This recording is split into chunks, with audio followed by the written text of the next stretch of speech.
Le groupe SOS est convaincu que l'alimentation est un levier pour répondre à plusieurs enjeux sociétaux, tels que la lutte contre le gaspillage alimentaire, l'insertion professionnelle, la lutte contre le vieillissement démographique, le développement économique de nos régions et bien d'autres.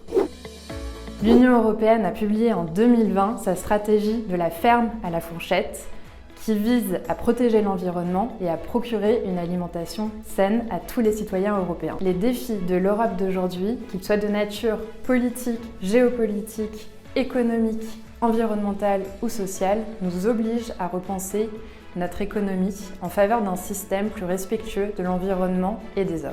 Et par la coopération européenne, il est possible d'unir nos forces pour rendre nos sociétés européennes plus justes, plus durables, plus en phase avec les grands enjeux de notre temps.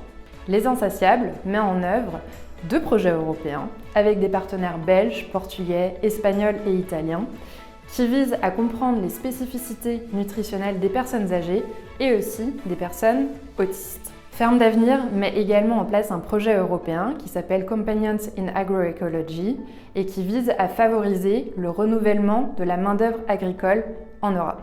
En France, à Rungis, le potager de Marianne, qui est cofinancé par du Fonds social européen, a pour objectif d'inscrire des personnes éloignées de l'emploi dans une dynamique sociale et professionnelle. Alors, le potager de Marianne, c'est un chantier d'insertion qui existe depuis de nombreuses années maintenant, qui a 3 missions principales. La première, c'est d'embaucher des personnes éloignées de l'emploi pour les remobiliser et les accompagner à retrouver un travail ou une formation qualifiante qui leur convienne.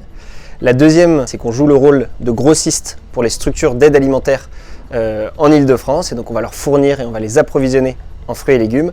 Et la troisième mission, c'est qu'on est un acteur de la lutte contre le gaspillage alimentaire, puisqu'on essaye au maximum de travailler avec des produits qu'on va nous donner, qu'on va récupérer, trier, revaloriser et derrière redistribuer auprès des structures d'aide alimentaire. Sur le fonctionnement du chantier, on fonctionne vraiment comme un employeur, donc on va embaucher des personnes, des salariés en contrat à durée déterminée d'insertion, et donc l'idée c'est de les faire travailler. On prépare des commandes, on prépare les fruits et légumes pour les associations qu'on approvisionne, on va les livrer aussi, on a des activités de livraison, et donc les salariés qui travaillent avec nous sont nos bénéficiaires. L'idée c'est qu'ils puissent effectivement reprendre l'habitude du travail, le fait de travailler en groupe, le fait de respecter des consignes, le fait de se lever le matin, le fait de reprendre confiance en eux et surtout reprendre l'envie de vouloir aller de l'avant, d'avancer, de construire des projets professionnels, que ce soit dans notre secteur d'activité ou dans complètement autre chose. Alors on a une activité un peu nouvelle depuis quelques mois maintenant au potager de Marianne. On traite nos propres déchets, nos propres biodéchets sur place, parce on s'est doté d'un composteur électromécanique